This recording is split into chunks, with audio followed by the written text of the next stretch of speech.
Grabe naman pala dun sa bansang China, mga kaistorya. Nakakatakot pala yumaman doon. Naku, kunting pagkakamali mo pala doon, mga kaistorya, madededo ka. Isipin po ninyo ito, mga bilyonaryo, pinabitay nila. 72 billionaires ang sabi po sa balita. Parang wala pa yata pong nakapag-report niyan dito sa Pilipinas eh. Ha? Tapos yung mga lalaki na lalambot-lambot, yung mga nagli-lipstick at mga nagdadamit pambabae, naku, dun mo gawin sa China yan, mayayari ka dun. Eh dito sa Pilipinas, hindi pwede yung ganun. Di ba malaya dito sa Pilipinas? Mga kaistorya, demokrasya tayo eh. Actually, dun mismo sa China, ang mga tao sumisigaw na ng demokrasya, gusto na nila ng pagboto eh. Marami dun sa kanila po mga kaistor, ginawa na natin ng content, nare-research natin. Gusto na nila ng palitan ng liderato, marami ng galit kay Xi Jinping. At actually, talamak po sa YouTube yung mga ganong content eh. At tapos naalala ko, meron pa dito sa Pilipinas nagsabi na kung gusto ikanin nyo, gawin na ninyong probinsya ng China ang Pilipinas. Philippines, province of China. Nako po. Pag nagkataon, nakakatakot na rin yumaman sa Pilipinas. Si Forbes pa ang nagbalita, ha? Oh, ang sabi dito, friends, don't let friends become Chinese billionaires. Bakit ganun? Update.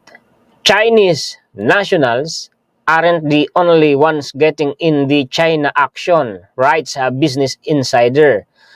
Tons of foreigners have also come to China to make their fortunes. Pumupunta din ika sa China para yumaman. Noon yun, iba na ngayon. Noon nilalayasan ang China kasi natatakot na dahil sa kinakrakdown ng China tapos bagsak pang ekonomiya. And many have succeeded. Meet 11 billionaires, foreigners. Here, slideshow. Wait lang mga kaistorya. Dito yan, isa ibaba. Tingnan po ninyo ito.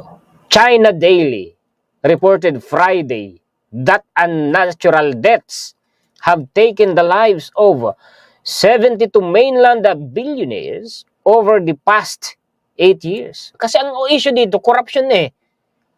Oo. Ay hindi ba't malala ang issue ng corruption sa China? Sa kanilang gobyerno, sa kanila pong armed forces. Hanggang ngayon, maging sa mga negosyo sa China, hanggang ngayon tuloy-tuloy po yung anti-corruption campaign ng liderato ni Xi Jinping. So, ibig sabihin, hanggang ngayon, existido ang ganitong sistema sa China. Isipin po ninyo ito, 72 billionaires. Pinatudas. Oo, mga kaistorya. Hindi yan yung yung basta-bastang pinatudas lang ha. Ang sabi pa dito, si China Daily daw po ang nag-report. O, kita ninyo, China Daily pa ang nag-report. Ito yan, ipakita ko muna sa inyo. Yung report po ni China Daily, ito po yung URL niya ha. 72 super rich, dead before their time since 2003. Ang sabi dito, since 2003, 72 billionaires in the Chinese mainland have died an unnatural death. Bakit unnatural death? Hindi naman niya namatay sa katandaan, hindi rin namatay sa karamdaman. The Changchun-based New Culture News reported Friday the paper reached such a conclusion after conducting a survey of the public reports of billionaires' deaths over the past 8 years. Among 72 billionaires, tingnan ninyo ha, yung cost ng pagkamatay nila. 15 were murdered. 17 committed suicide. Bilyonaryo ka, bakit ka magpapakamatay? May matinding problema yun. 7 died from accidents. Karaniwan ba yun? Nangyayari talaga na may mga aksidente, pero 7? Magtataka ka ron, 7? Ang ikinamatay, aksidente.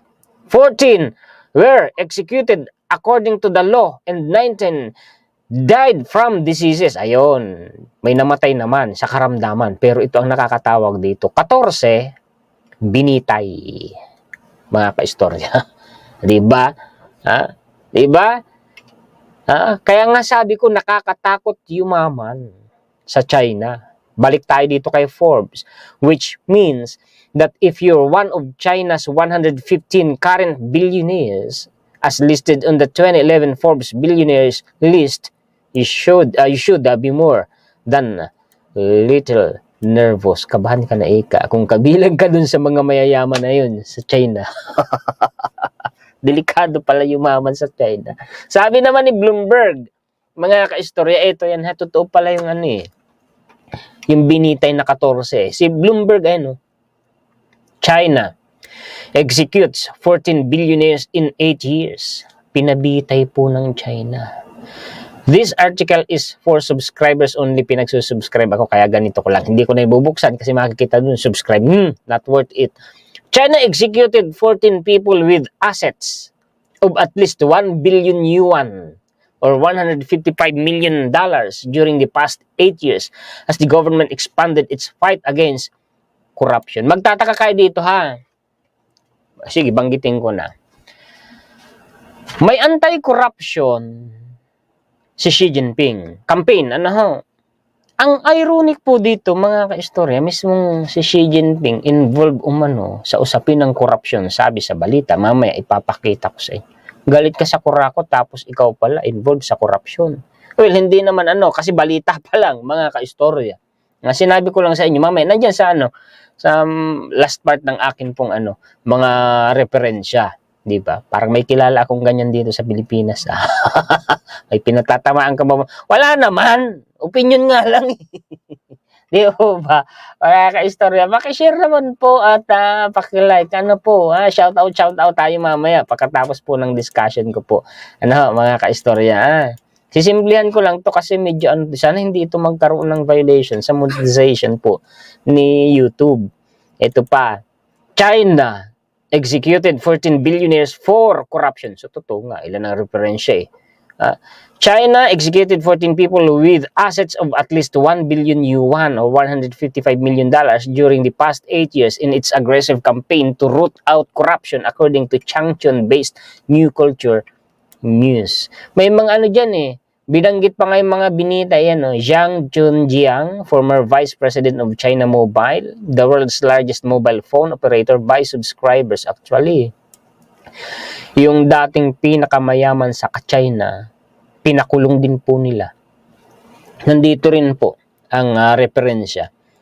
One of the oddest, most sensational death sentences were carried out in 2008 against Wang Zhendong, chairman of the Yingko Donghua Trading Group, for what amounted up to a Ponzi scheme to sucker investors into buying. Ang nakakapagtaka dito, bilyonaryo yan, bakit pa masasangkot kung sakali sa corruption, di ba? Di ba? Saka yung bang charge na corruption, sa tingin nyo, totoo kaya? Paano pala kung ikaw ay napag-initan ng isang politiko tapos gamitin yung purging na yun ni Xi Jinping sa anti-corruption? Paano yun? Diba? Halimbawa, sige, may senaryo na pag-initan ka Halimbawa, hiningian ka ng lagay, padulas Hindi ka nagbigay ngayon. Paano na? O kaya naman hindi ganung sitwasyon ito hindi naman kumbaga senaryo lang, kung sakali lang. O kaya naman may kinukursonada, ari-arian mo. Paano na kung hindi ka nagbigay? Di ba? O kaya naman nakabangga mo sa ibang dahilan. Paano na? O di ba? Mga kaistorya, nakakatakot.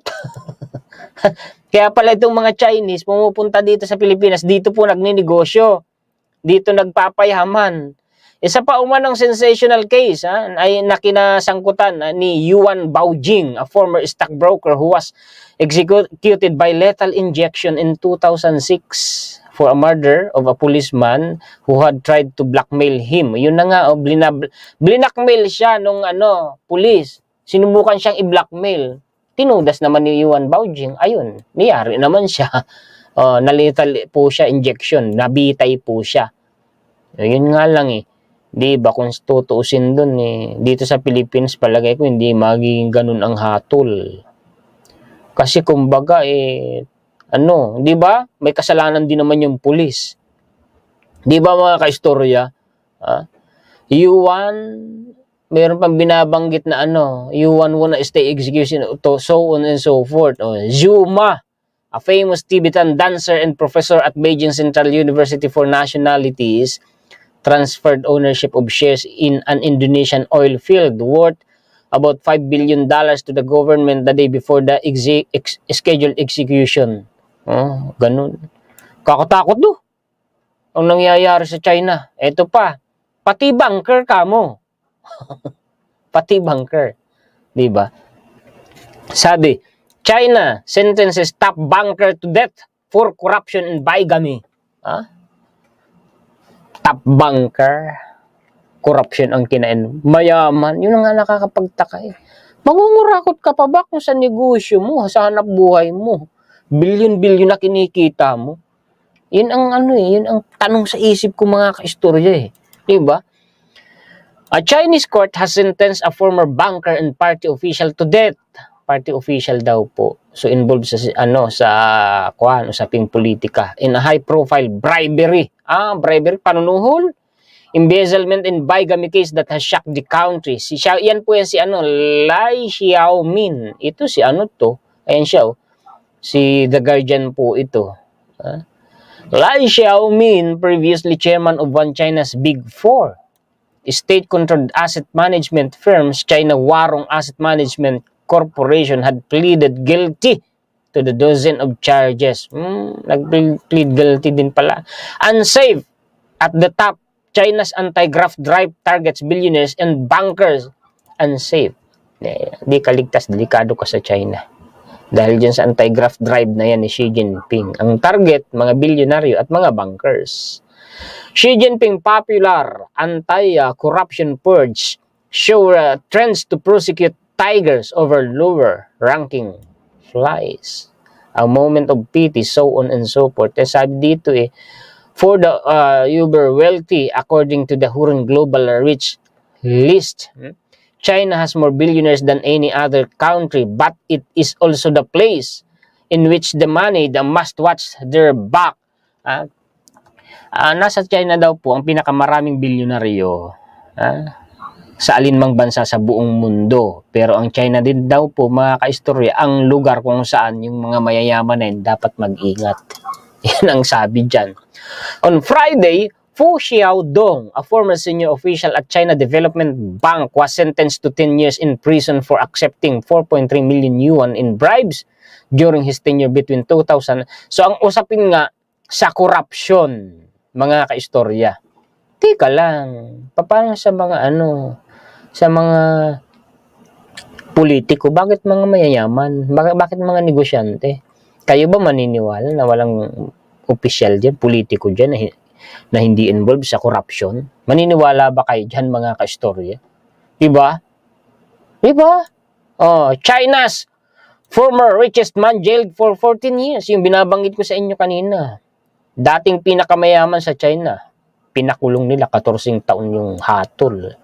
Chinese tycoon, no? Yan po siya, mga kaistorya. An appliance retailer who was once China's richest businessman was sentenced to 14 years for insider trading and other crimes Tuesday, the latest in a series of Chinese tycoons jailed for financial offenses. Wang Guangyu built GOM Electronics. Si Wang Guangyu po yung binabanggit dito. Yung kanya pong ay tingnan niyo kay $6.3 billion yung asset. Laki, no? Bakit kaya ganun? Anong ginagawa mo? China, kaya tuloy ngayon. Ayan, lalayasan ka. Ito na. Pati mga celebrities. Hindi lang mga billionaires, pati mga celebrities. Ito sinasabi ko sa inyo, no? Pag lalambot-lambot ka sa China, nakalipstick ka. Tapos nakadamit kang pambabae, yayariin ka doon. Dito sa Pilipinas, malaya. May mga samahan pa nga sila. Di ba? May posisyon pa nga po sa gobyerno. Di ba? Kasi dito, nire-respeto sa atin ang ganyan. Sa China, hindi pwede. Hindi pwede. Di ka pwedeng maglaladlad doon. Anong sabi dito? China is purging celebrities and tech billionaires, but the problem is bigger than CC Men. Yan po yung ano eh. Ito din yung Nyang Pao na tinatawag eh. CC Men, ito nga yung malalambot. CC Men kung tawagin sa kanila. Celebrity names are vanishing from the credits of TV shows. Effeminate male idols, CC Boys. Dito sa atin may ganyan din. Actually meron ngang naglalamya-lamyaan na artista, no, nagli-lipstick, nagkikilos babae kunyari, nagdadamit pang babae. Pero acting lang po 'yun. Pero meron din talaga literal na ganoon. Sa atin, walang problema yung ganoon dito sa Pilipinas, 'di ba? Sa ibang bansa, gaya dyan sa China, hindi po pwede. Have been vilified. Kumbaga, pinapasama ng gobyerno yung image nila, no? At hindi lang pinapasama, may malalaman ninyo. Tech moguls have been urged to donate billions of dollars to philanthropy. Ganon? Ganon ano yun? Compulsory? And kids went back to school last week with new rules banning foreign textbooks. Kita nyo, pati mga textbook na galing pang ibang bansa ay bawal sa kanila. Ano? At ayan pa dinadagdagan pa ang klase, mga kaistorya, para turuan nung ideolohiya ni Xi Jinping. Yan yung common prosperity na sinasabi na ang target dapat lahat daw ng sa China, tao ko na. Kumbaga, nakikinabang na sa yaman ng bansa, pantay-pantay, lahat masagana sa 2035. Imposible yun. Imposibleng mangyari yun. Sa kalagayan ng China, malabo. Komunista, walang total na kalayaan ang mga tao ni sa pagsasalita nga eh. Hindi ka malaya doon eh. The changes are part of Xi new common prosperity campaign to narrow the gap between rich and poor, create a material and spiritual wealth. Yan yung sinasabi ko kanina, mga kaistorya. Bukod dun sa kanila pong pinupush yung corruption, mga bilyonaryo ang target, pati mga celebrities. Ano ba yung CC Men na yan? Ito yan, China's government is targeting CC Men with devastating consequences. Bakit kaya ganun? Palakihin ko nga. Sabi dito, mga kaistorya, may binanggit dyan asa na ba yun? Kasi ang gusto nila, sige, paliwanag ko na lang para hindi tayo maging mahaba. Ito yan. Kahit sa pelikula, ang gusto nila, yung mga lalaki, kailangan talagang ipapakita na barakong barako. Talagang matatapang, malalakas. Kailangan warrior ka. Ganun eh. Hindi pwedeng ikaw ay lalaki ka, tapos ang role mo, pambabae. Bawal yun sa kanila eh. Kina-crackdown po yun ng gobyerno nila, mga kaistorya. Yan po yun. Kaya tinawag silang CC Men eh. Dito pa, in the last dozen years or so, the political rhetoric in China relating to almost every aspect of life has become increasingly more doctrinaire and unyielding. Official pronouncement relating to gender and sexuality, ito na tayo, have taken a more patriarchal turn in the last few years. In particular, official directives and publications have raised issues regarding acceptable gender performance. Ano ba yung sinasabing acceptable gender performances? Ay, kumbaga, kumilos ka sa kung ano ang kasarian mo. Such dictates have provided license for the morally righteous to denigrate men who are gentle in disposition with the derogatory term Nyang Pao, yung binabanggit ko kanina. Ano ba yung Nyang Pao? Pag sinalin mo ikain, ito ang ibig sabihin. Lady Canon, but more commonly and idiomatically rendered as effeminate man or CC. Yan yun. Bawal pala yan dyan sa China. Makaka-story. Punta kayo dun sa China. Ay, kalalagyan ka. Hindi pwede pipila-pilantik ang daliri mo pala doon sa China, mga ka-istorya. Ito na. Balik tayo sa issue ng corruption. Anti-corruption campaign ni Xi Jinping. Kahit mga opisyala ng kanyang militar, pinagtatanggal niya dahil sa issue umano ng korupsyon, lalo na yung nasa nuclear team nila. Mga kaistorya, talagang may special group sila na nangangasiwa sa mga nuclear arsenal po nila . Ay, di ba yung magpapalipad ng missile? Hindi lumipad. Nagalit si Xi Jinping. Inimbestigahan. Kaya pala hindi lumipad yung missile kasi ang laman pala ay tubig, hindi fuel. Tanggal ang official. Marami na. Ibig sabihin, malala ang korupsyon sa China maging sa militar. Mga kaistorya. Eto na, napaka-ironic naman kasi mismong si Xi Jinping sinasabi, may mga pagdududang involved din siya sa korupsyon. Ayan, no? Ito, India ito, kung hindi ako nagkamali, ang nag-report nito. Xi Jinping using relatives to conceal $7.2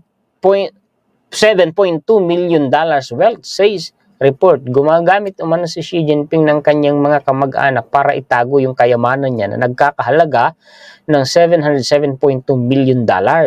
Yan sabi, June 10, 2024 po ito, criticizing the Chinese government under President Xi Jinping is fraught with the risk. Photograph, hindi ka pwedeng salita ka doon lamang kay Xi Jinping. Alam niyo ba, base sa mga na-research ko, mga kaistorya, bawat kanto ika doon sa China, bawat establishmento, as in establishmento, walang pili, kay condominium yan, mga kaistorya, kay apartments yan, kay superstore yan, mga kaistorya, kahit anong klaseng tindahan man yan, maging sa public market yan, mayroon daw pong nakatanim si Xi Jinping na human surveillance camera. Mga spy, mga nagmamanman at nagmamasid sa kilos at sinasabi ng tao doon. Tao rin yung nagmamanman. Bukod pa sa kanilang literal na surveillance camera. Ganun kalala sa China. Sabi dito, Xi Jinping, wait lang, anong nangyari? Kasi may advertisement Balik ko nga. Sana ito pa rin yun. Xi Jinping, millions of dollars. American intelligence agencies are also preparing a report mandated by a provision. The report is anticipated to uncover major corruption in undisclosed riches among Chinese Communist Party figures. Kasama daw po si Xi Jinping. CRS report is prepared for members of the US Congress ahead of the mentioned US Intel report. Chinese President Xi Jinping and other senior Chinese leaders have engaged in corruption. Ayan, sangkot din sa mga gawaing pangungurakot umano si Xi Jinping at ang iba pang mga Chinese leaders. And concealed vast amounts of wealth. Itinatago ika nila yung malaking halaga ng kanilang kayamanan using sa pamamagitan ng kanilang mga kamag-anak para pagtakpan yung kanilang mga ginagawa according to a US government report. Sabi the report by the Congressional Research Service, a public policy research institute of the United States Congress also highlighted the challenges in obtaining public information regarding the wealth and corruption of high-ranking Communist Party officials. According to the report, she had accrued a staggering $376 million in company investment by 2012. Grabe naman yun, Diba? Ito pa, meron pa yan A new book exposes China's hidden corruption. Xi's family and CCP have a lot to answer. Diba? Si Xi Jinping, pamilya umano niya. Xi Jinping's tight control. Talagang kinokontrol dun ang media, mga kaistorya. And dwindling access of foreign journalists to Chinese leaders has made it difficult to report on corruption at the highest level of CCP. Mahirap talaga ma-report yung kontrolado ng gobyerno nila ang kanilang media. Chinese President Xi Jinping Common Prosperity Campaign wants to redistribute wealth, but the past of top party leadership is shrouded in layers of corrupt deals and massive personal fortunes, di ba? Paano mo naman ma-achieve yan? Sige, pro-China pa kayo. Iba,